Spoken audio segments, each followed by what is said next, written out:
Welcome back to Live at the Loft. I'm Terry Knight. I'm Kelly Guest. And Kelly, I was reading an article the other day about medical care becoming a right. Now, our Constitution guarantees us the right to life, liberty, and the pursuit of happiness. Okay, that all comes with a price. Nothing is free. No right is free. And here somebody says that medical care is a right. How can that become a right? Who pays for that? What entitles you to make that a right? I was reading through some of this material and I thought, who decides this? Who pays for this? Who's responsible for adhering to this? So if you come up and you know, I have the right to a liver transplant. Really? Does that mean I'm supposed to give you my liver because it's your right? Exactly. No, I mean, but think about that. Does that mean that a doctor who has spent 12 years at school in residency, do they have to help you because all of a sudden it's your right? What about their right? I just found that amazing. We reserve the right to refuse service. Yes. You know, what was this person's argument for this becoming a right?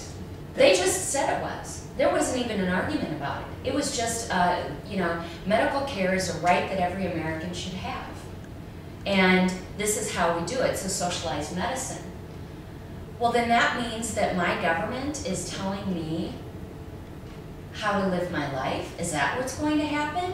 Because let's say, all right, well, you know, Mr. Smith, you have lung cancer. We need you to quit smoking. Mm-hmm. Maybe Mr. Smith doesn't want to quit smoking. Does he have a right to smoke? Or does he have a right to get a lung transplant? Well, that's okay. There's so much to this, and I think it's funny that you saw this article and somebody just put it right down on paper. You stumbled across it, and you're just mortified that just would be going on. And I agree. This is the way our society has been going for years, Terry. I mean, people think that the sense of entitlement has grown, and I believe will only continue to do so because it's going to be heavily enabled in the new administration and the new Congress that we have. And I agree. Yes, you don't want to see a sick person denied care because they don't have money. Right. But there has to be some sort of give and take. And when you asked about, you know, Mr. Smith with his lung cancer and if he is being treated by socialized medicine, then does the government have the right to make you quit smoking? Right. Well, I don't know how he's going to argue it because you can't have everything both ways. You can't say you give me everything for free and then don't ask for anything in return. Yes. Because you're going to be beholden to someone in some way for this sort of thing. Yes. The additionally scary thing about this, and I know that this will come across as perhaps family bashing, it's not meant to, but it goes back to the people that go out there and indiscriminately breed without making any sort of plan. And they just start having children without ever having started a career or even gone to technical school and, you know, any sort of a vocation in place. And now they're saddled with 2+ children at a very young age. The chances that you are ever going to be able to dig out of a hole you're in station in life become less and less as time goes on. So that's one huge problem. I don't understand why we can't start demanding that people take responsibility for those decisions or lack of in that. Now, somebody who's 55 years old, you can't go back to birth and yell at his mother, but although I'd like to sometimes.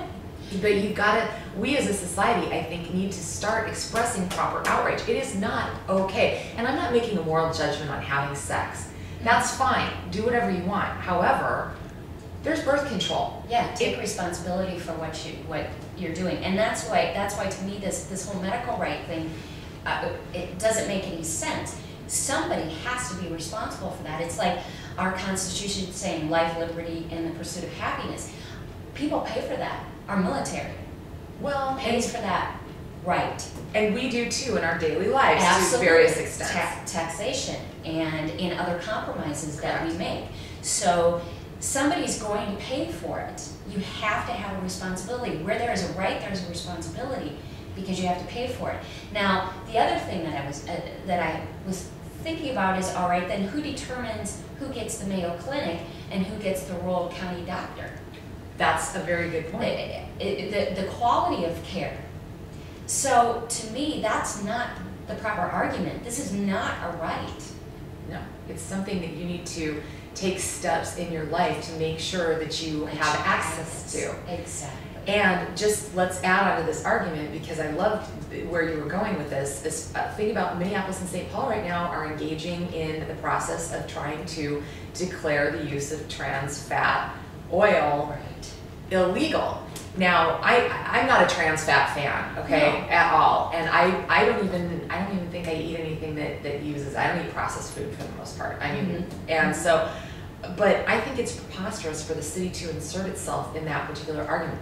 I agree. I can choose to go to a restaurant that does not use them, or if what are they going to do about the state fair?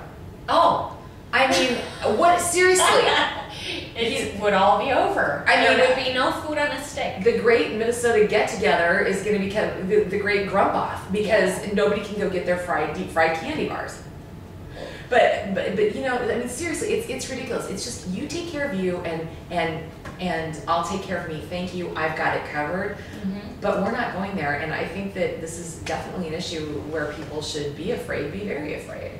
And I think it's one of those issues where we've really got to attack it. We've got to start really talking about it, and I want to hear what you guys have to say.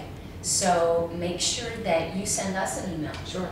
Terry@thegitstunk.com. Kelly@thegitstunk.com. And one more thing, if they do in some form socialize medicine in this country, because I know my husband is a doctor of chiropractic, and that's nowhere near as lengthy or expensive as becoming an MD. But he had 6-figure student loans when he graduated. So I can't imagine what these MDs must have. It's got to be double, maybe even triple that now, because it's been a number of years. But who's going to want to become a doctor? Exactly. I'm all for doctors being wealthy and, frankly, I do too. profitable pharmaceutical companies, because they're motivated to go out and cure things. Exactly. Otherwise, you're going to end up having people that aren't going to do it, and then it expands into medical companies that are making devices. Do they have to make these devices? Who pays for that? If you take the motivation out, if you strip out the motivation, Right. you will limit the innovation. So, Very good. yeah. All right. Kelly Guest. Terry Knight.